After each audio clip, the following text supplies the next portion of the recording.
ਜਿੱਦਾਂ ਉਹ ਕਵਿਤਾ ਹੈਗੀ ਹੈ ਨਾ ਵੀ ਆਲੂ ਦਾ ਪਰੌਠਾ ਕਿਹੜਾ ਪੀਜ਼ੇ ਨਾਲੋਂ ਘੱਟ ਹੈ, ਉਹ ਅੱਜ ਖਾਵਾਂਗੇ ਤੇ ਜੋ ਆਪਣੇ ਪੂਰਾ ਪੰਜਾਬ ਦਾ ਸਵਾਦ ਸਾਨੂੰ ਲਿਆਤਾ ਤੇ ਅਸੀਂ ਤਾਂ ਬੜੇ ਹੈ ਨਾ ਖੁਸ਼ ਹੋ ਕੇ ਇੱਥੇ ਆਏ ਆ ਤੇ ਸਾਡੇ ਭਰਾ ਨੇ ਇੱਥੇ ਜਗ੍ਹਾ ਖੋਲ੍ਹੀ ਆ ਜਿਹੜਾ ਅਸੀਂ ਸਾਡਾ ਜਿਹਦਾ ਕਹਿੰਦੇ ਵੀ ਪਰੌਠਾ ਹਾਊਸ ਖਾਪਾ ਅਸੀਂ ਤਾਂ ਇੱਥੇ ਹੁਣ ਆਵਾਂਗੇ ਤਾਂ ਜ਼ਰੂਰ ਇੰਜੋਏ ਕਰਾਂਗੇ। ਅਸੀਂ ਸਾਰਿਆਂ ਨੂੰ ਕਹਿੰਦੇ ਆ ਵੀ ਪਲੀਜ਼ ਇੱਥੇ ਆਇਓ ਤੇ ਜੋ ਇੱਥੇ ਖਾਣ ਨੂੰ ਮਿਲਦਾ ਜੋ ਸਾਡਾ ਪਿੰਡ 'ਚ ਮਿਲਦਾ ਹੁੰਦਾ ਸੀ ਉਹ ਇੱਥੇ लंदन 'ਚ मिलूगा।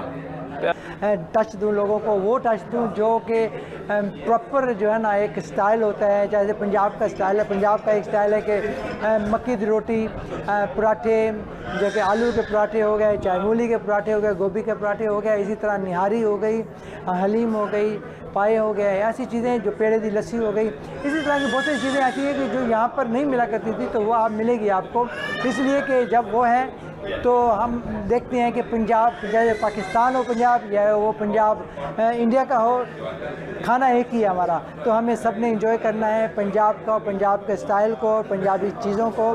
और ये हमारा जो है ना ये पाकिस्तान है, क्योंकि इल्फुलेन वन ऑफ द ओनली इल्फुलेन है जो कि पूरे यूके के अंदर मिनी पाकिस्तान कहलाती है। तो आज इंशाल्लाह यहाँ से आएँ, यहाँ पर आएँ और इंजॉय करें आके।